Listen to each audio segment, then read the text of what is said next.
I originally gave this talk back in November 2019 at the end of my Nuffield Farming Scholarship. Nuffield Scholarships are designed to broaden horizons through study and travel overseas with a view to developing farming and agricultural industries, in our case in the UK. It was the culmination of 2 years' work, travelling around the world, looking at a whole range of factors influencing how we grow and produce horticultural crops, in particular strawberries. And when I began my scholarship in June of 2017, I was leading the genetics department at NIAB EMR in East Malling, which hosts the National Strawberry Breeding Programme. I now work as a director at NIAB, where I'm responsible for a business unit, Cambridge Crop Research, which includes genetics, pathology, data science, biotechnology, as well as some of our statutory work for the UK government. I present the talk more or less as I gave it back in November, but I've added a little extra detail in order to try to make it easier to follow. My scholarship focused on asking questions about the future of horticultural production, and I hope that my findings will be useful in addressing the current major challenges that exist around sustainable production of nutritious, high-quality horticultural crops. We're all aware that in the last couple of years, media coverage of the climate crisis and the ensuing debate about mitigating humankind's impact on the planet has risen to prominence once again. And this global reawakening after a decade of stagnation parallels my personal journey over the past 2 years. I started my Nuffield thinking that the path for increasing yields in strawberries would be a reasonably simple case of embracing the approaches taken in tomato production. Tomatoes are one of the most intensive crops to produce, and the growers of tomatoes really lead the whole protected cropping industry in driving forward technological innovation. But what I recognised was if a sustainable path for tomatoes and for other crops, like strawberry, is to be pursued, then a rethink is really required. And I'm convinced that the UK can rise to this challenge and be a global leader in sustainable food production. But it requires change at a speed and a scale like never before. And if we don't meet this challenge, or we act too late, or we don't act at all, I believe that there'll be a number of negative economic, social and environmental consequences. Today I'm going to present you with 3 conclusions and aligned recommendations from my study report, which you can read online. But first, I'd like to set the scene a little. It may be obvious, but there are an abundance of free energy sources arising either directly or indirectly from the solar energy that reaches the Earth. Around 89,000 terawatts, where a terawatt is a million watts of solar energy, hits the land and sea and is absorbed and mostly re-emitted back into space every year. Photosynthesis captures 95 terawatts of that solar energy. That's just 0.1% of that energy every year as biomass, with an efficiency of somewhere around 3 to 6%. Humanity consumes around 17 terawatts of energy every year, and in Europe we directly consume around 3.75 terawatts of energy, but we also import a large amount of embedded energy in products which require high levels of energy to produce, and in services which again require energy to deliver. Globally, energy demand is going up. And if we carry on as we are, the average global citizen will use about 50% more energy in 2050 than they do today. And that's in a large part due to the rapidly developing global economies requiring more energy to enhance the lives of their citizens.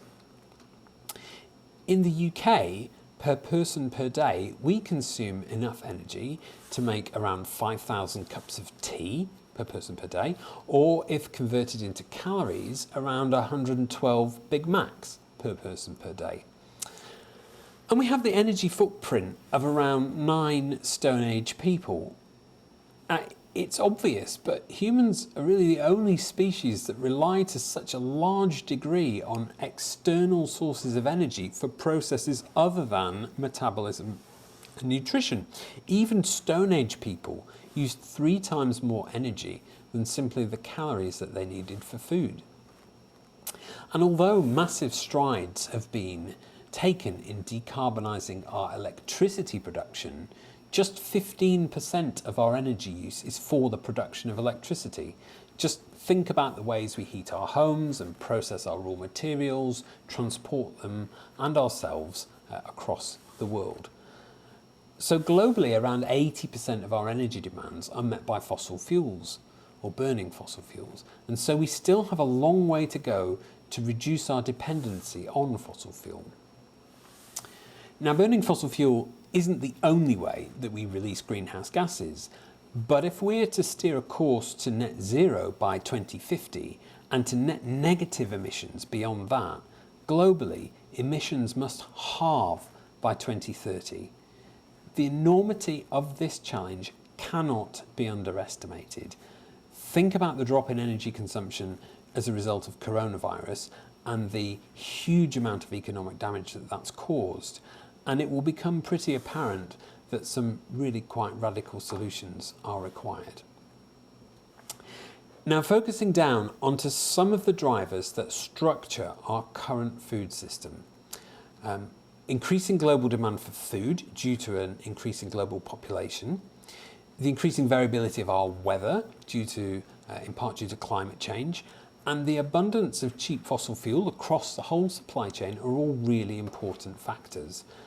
And within the horticultural sector, we can see a rapidly changing retail market, extreme price pressure on fresh produce, and a dwindling and expensive labour pool, along with weather-induced supply chain shocks, are all leading to a shift in demand towards reliable, automated, protected growing systems. And as consumers, as individuals, our demand for year-round supply of fresh fruit and veg is growing, and quite rightly so. But our changing lifestyles mean we demand more elaborate ways of consuming pre-prepared food, and our fragmented lifestyles mean that often good food is wasted. Through my Nuffield visits, I saw a lot of strawberry production, and travelling around growers in South Africa, I could very well have been in Kent because the systems there were identical, but crucially the environmental impacts were not. Water scarcity is a far greater issue in South Africa even than in Kent, and the emissions in air freight alone of fresh produce from South Africa to the UK lead to around 5 kilos of CO2 being emitted for every kilo of fruit that's transported. Now, balanced against this, of course, are the high levels of societal good that these businesses have contributed to as they've set up their operations in places like South Africa. These include education programs, affordable housing initiatives, and of course, stable and well-paid jobs. If we consider indoor production in Europe, we can see a picture where for indoor tomato production, yield per unit area increases by around 4-fold when compared to outdoor production, but energy use increases by 175-fold. Now that's currently perfectly economically viable. And in 2012, this meant that Dutch tomato production, for which I could get the best statistics, used around 22% of the total energy of UK agriculture and led to around 7% of the emissions scaled to the total in that year from UK agriculture. However, it's very important to note that growing tomatoes in this way, in this intensive fashion, could also be seen as a resounding success of the circular economy, because much of the energy that's used is a waste stream from combined heat and power systems used to generate electricity. So the question arises, to whom and to what should the emissions be apportioned? Tomatoes or electricity?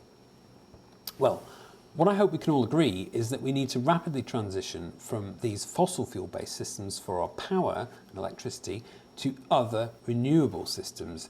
Doing nothing is not an option. And this will likely mean that many waste streams start to disappear, and therefore alternative, economically viable sources of energy need to be found if we wish to continue intensive horticultural production close to the source of demand. So, what levers can we pull? This leads to the key conclusions and recommendations of my study. Conclusion number 1. Genetics is an easy way to make environmentally sustainable yield gains. We have more tools than ever before, and the UK is well placed to lead in this area. In strawberry, I believe with a targeted research and development programme, we could increase yields up to around 2.5 kilos per plant, which, coupled with the most intensive growing systems currently on the market, give theoretical yields of 500 tonnes per hectare. Now that's roughly a 20-fold increase from the national average, a 10-fold increase from standard glasshouse production, and a 5-fold increase from the current bleeding edge production systems. So industry continuing to fund the breeding pipeline that takes fundamental research into practice is crucial. However, the acceleration in innovation and the shift in emphasis that's needed to develop varieties that don't necessarily match current market demands or solutions is going to be challenging. And it's hard to see how convincing industry to breed crops designed for growing systems that are just at the point of deployment or that don't yet exist is going to be an easy sell. So I feel that the UK government should directly consider funding breeding or expanding its offer in pre-breeding to encompass the design of future crops, as this is unlikely to be met by near-market industry funding, but it could play a really big role in decarbonisation of intensive food production. Conclusion number 2. Energy consumption in agriculture is rising in some sectors. Just think, for example, about vertical farming. And new production systems must be designed to avoid increasing energy consumption and therefore emissions.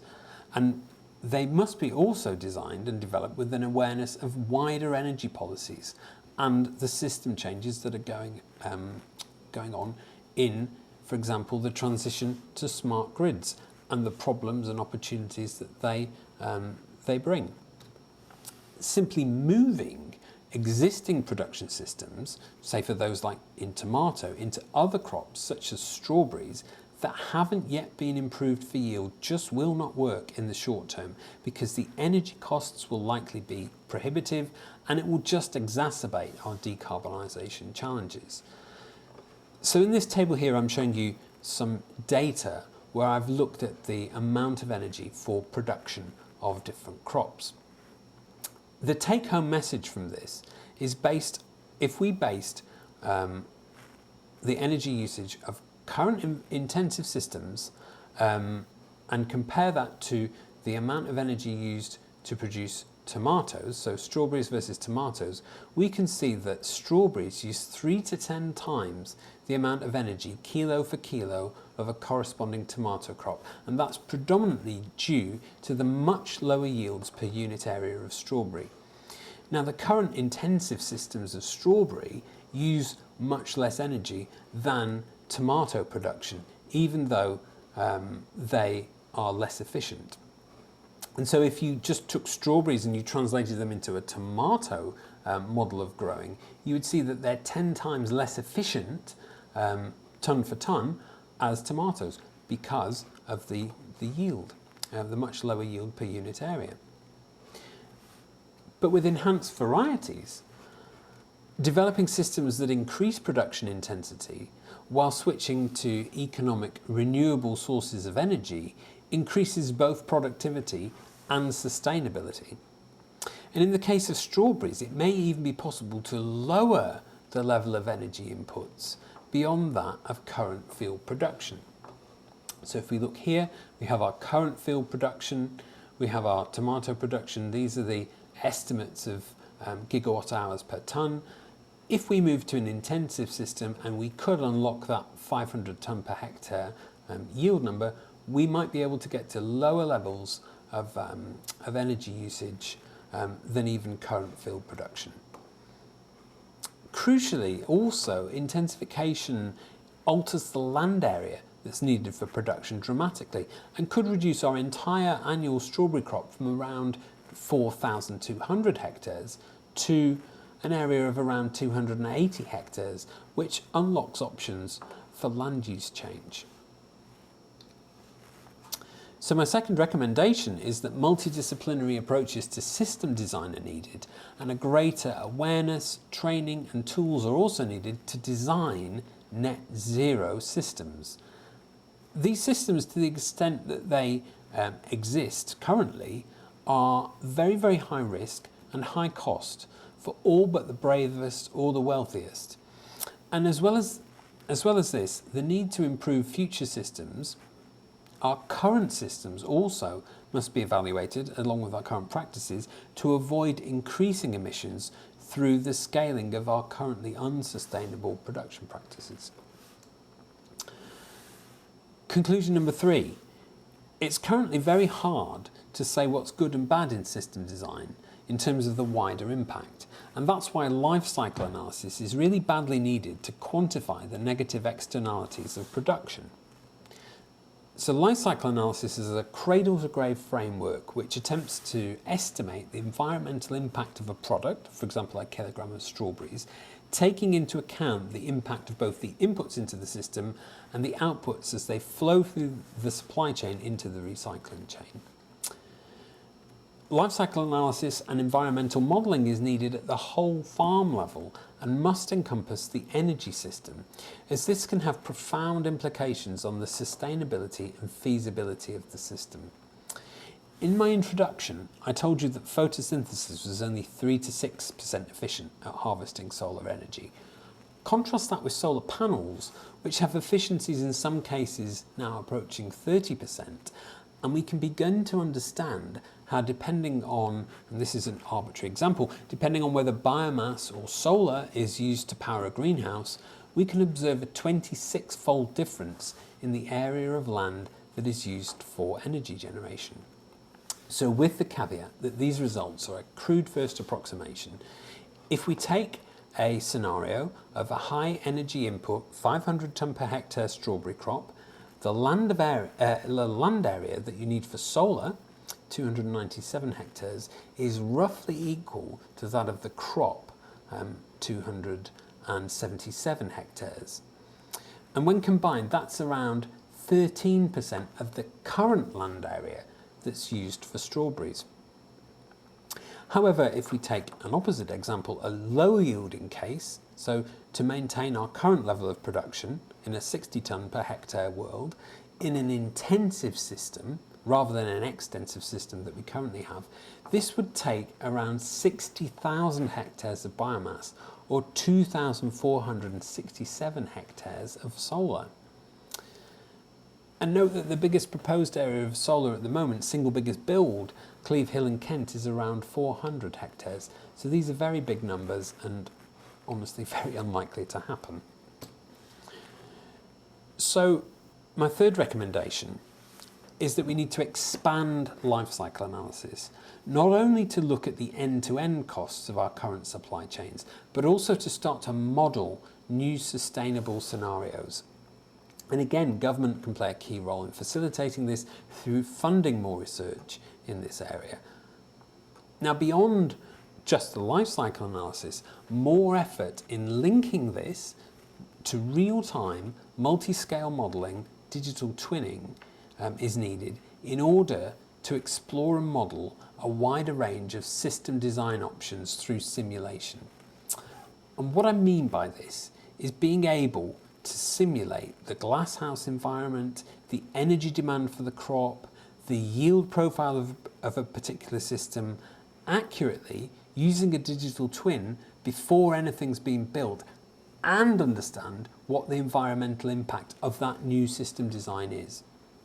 And I think that this will help de-risk some of the hard to make investment decisions at the moment, because the role of private capital in building this future is going to be essential. And of course, none of this is possible without a really strong connection to policy and understanding where that policy is going, and the recognition also that we as individuals, as consumers, we also need to play our part and be nudged in the right direction to make those sustainable purchasing decisions. I now wish to work to embed some of these concepts that I've learnt more widely into the crop science discipline, and I feel that this is going to require a lot of new science, multidisciplinary partnerships, both with industry and between different academic disciplines, and above all, both the governmental and the industry champions, like the many Nuffield scholars that I'm now proud to call my friends. So with that, I'd like to thank my sponsors, the Worshipful Company of Fruiterers and the Worshipful Company of Gardeners, my work, NIAB, my family, and of course the wider Nuffield family for all their help and support. Thank you very much.